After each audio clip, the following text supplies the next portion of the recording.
Hello, everybody. Welcome to your Talking Fitchburg headlines on this Friday, February 17, 2023. Jeremy Crosby ready for the weekend? Yes, but I'm here to give you your headlines as you do head into a nice weekend. We know the weather is going to be nice this weekend. Temperatures today are cold, but after today, it warms up. We'll see temperatures in the 40s over the weekend with no snow or rain or any other stuff to interrupt your snow activities. So get outside, enjoy it while we have it, because it's going to keep coming and going like this now until winter's over, which for some people it's good, bad. Others, they're like, yes it is.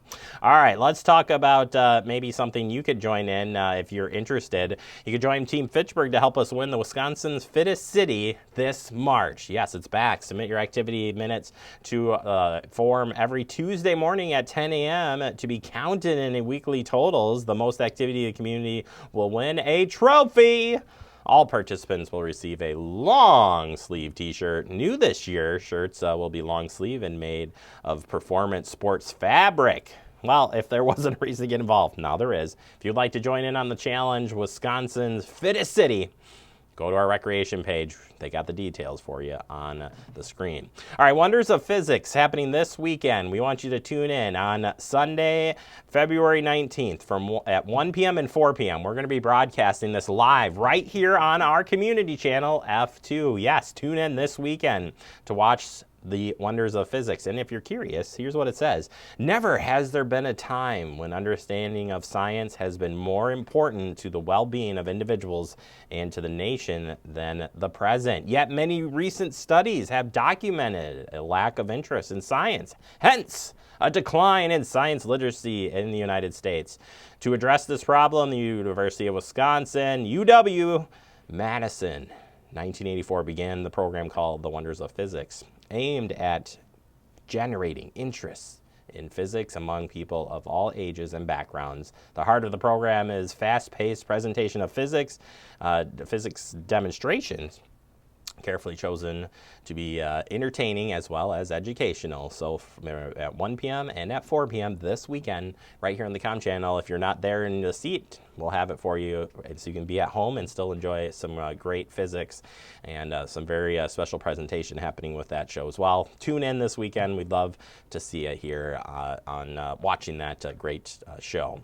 All right, other news, special confined training taking place with the Fitchburg Fire Department, Madison Fire Department, and Fitchburg EMS. Members of the Special Operations Team were reviewing confined space entry during their quarterly training meeting. Pretty cool photos here showing the equipment used yeah, confined spaces are scary, first off. Maybe it's just me, but incredible work there. And that's a lot of gear to get in and out of confined spaces. That's why they practice, so they're ready in case of an emergency. Second Harvest Free Mobile Food Pantry is back this upcoming week. It'll be on Thursday, February 23rd. The Second Harvest Mobile Food Pantry stops at the Southdale Park on the second and fourth Thursdays of every month. No restrictions. Everyone in need is welcome, no matter where you live. No ID or proof of income is needed. Guests may walk up or drive through. Any changes to the day, times, or locations for the mobiles are sent out via text. To receive those text alerts, all you got to do is text Food Dane to 866-989-3123. They'll be at the Southdale Park at 12:30 p.m. That's located at 200 Deer Valley Road, Fitchburg, on February 23rd. Switching over to DIY Mix and Match Snakes. It's happening at the library because that's the only place you can do DIY Mix and Match snakes. Make a colorful click-apart snakes that will twist, move just like the real thing. While supplies last, of course, for ages 5 to 12, February 24th, 4 to 5 p.m. at the Fitchburg Public Library. And finally, we want to remind you to stock up on your emergency kits. Are they fully stocked, ready to go? Well, here's a reminder for you. Make sure that in there you have flashlight, chargers, and backup batteries, hand cranked or battery-operated radio, first aid kit. Even consider the unique needs of your family. Like maybe you need diapers, maybe you need baby food, maybe you need dog food because you have pets. Whatever the case, go to ready.gov/plan. Be ready. Have a great weekend.